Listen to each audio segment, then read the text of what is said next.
மின்மினி தமிழர்களுக்காகவே வந்தாச்சு முதல் hyperlocal social media app. உடனே டவுன்லோட் பண்ணுங்க. மதுரையில் செய்தியாளர்களை சந்தித்த அவர் தேர்தலில் நின்று வென்றால்தான் அண்ணாமலைக்கு பக்குவம் வரும் என்று கூறினார். அம்மாவை பற்றி பேசினது, அண்ணாவை பற்றி பேசினது, இந்த இயக்கத்தை பற்றி மதிப்பீடு அவருக்கு தெரியல. அவர் ஏதோ வானத்திலிருந்து நேரம், இன்னும் ஒரு கவுன்சிலர் கூட அவர் ஜெயிக்காத அனுபவம் அவருக்கு இல்லை. ஒரு கவுன்சிலர் கூட இன்னும் ஜெயிக்கல. இல்லை இப்போ என்னை இதை நீங்கள் சொன்னோடனே என்னை வைவார் அவர். அதை பற்றி எங்களுக்கு கவலை இல்லை. தேர்தலில் நின்று வெற்றி பெற்றால் தானே அந்த பக்குவம் வரும். இன்னும் அவருக்கு அந்த பக்குவமே இல்லை.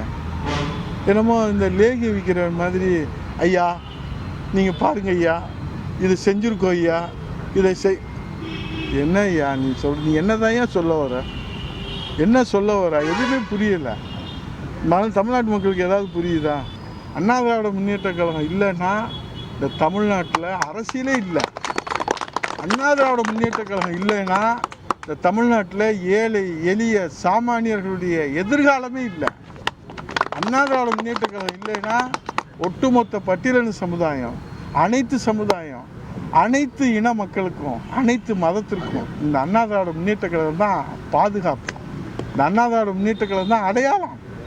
எங்கள் பொதுச் செயலாளர் அண்ணா திராவிட முன்னேற்ற கழகத்தினுடைய கூட்டணி அப்படின்றத தெளிவாக டிக்ளேர் பண்ணிட்டார். பாரதிய ஜனதா கட்சியோடு இந்த நாடாளுமன்ற தேர்தலில் கூட்டணி கிடையாது. வருகிற சட்டமன்ற தேர்தலிலும் அனைத்து இந்திய அண்ணா திராவிட முன்னேற்ற கழகம் பாரதிய ஜனதா கட்சியோடு கூட்டணி கிடையாது அப்படின்னு எங்கள் பொதுச் செயலாளர் பொதுக்குழுவில் தேர்ந்தெடுக்கப்பட்டு அங்கீகரிக்கப்பட்ட, தேர்தல் ஆணையத்தால் அங்கீகரிக்கப்பட்ட, நீதிமன்றத்தால் அங்கீகரிக்கப்பட்ட, ஒட்டுமொத்த 2 கோடி தொண்டர்களால் அங்கீகரிக்கப்பட்ட, ஒட்டுமொத்த தலைமை கழக நிர்வாகி, மாவட்ட கழக செயலாளர், சட்டமன்ற உறுப்பினர்கள், நாடாளுமன்ற முன்னாள் நாடாளுமன்ற அனைவராலும் ஏற்றுக்கொள்ளப்பட்ட பொதுச் செயலாளர் சொல்லிட்டார். உரிமைகளை பாதுகாக்க தேசிய அளவிலான கூட்டணியில் இருந்து பிரிந்து விட்டதாக அதிமுக பொதுச் செயலாளர் எடப்பாடி பழனிசாமி கூறியுள்ளார். நாமக்கல் மாவட்ட அதிமுக தகவல் தொழில்நுட்ப அணி நிர்வாகிகளுக்கான பயிற்சி பட்டறை கூட்டம் சேலம் மாவட்டம் சங்ககிரியில் நடைபெற்றது. இதில் அதிமுக பொதுச் செயலாளர் எடப்பாடி பழனிசாமி கலந்து கொண்டார். கூட்டத்தில் பேசிய அவர் தமிழ்நாட்டு மக்களின் துன்பங்களை நிவர்த்தி செய்பவர்களுக்கு, பிரச்சனைகளுக்கு ஏற்ப மத்தியில் ஆதரவு அளிப்போம் என்று கூறினார். தமிழ்நாட்டு மக்களுடைய உரிமைகளை பாதுகாக்க, தமிழ்நாட்டு மக்களுக்கு தேவையான திட்டங்களை கொண்டு வர, நிதியை பெற்று வர, புயல், வெள்ளம், வறட்சி போன்ற காலங்களில் தமிழ்நாட்டு மக்கள் படுகின்ற துன்பங்களை யார் நிவர்த்தி செய்கின்றார்களோ அவர்களுக்கு நாம் மத்தியிலே பிரச்சனை அடிப்படையில் ஆதரவு கொடுப்போம்.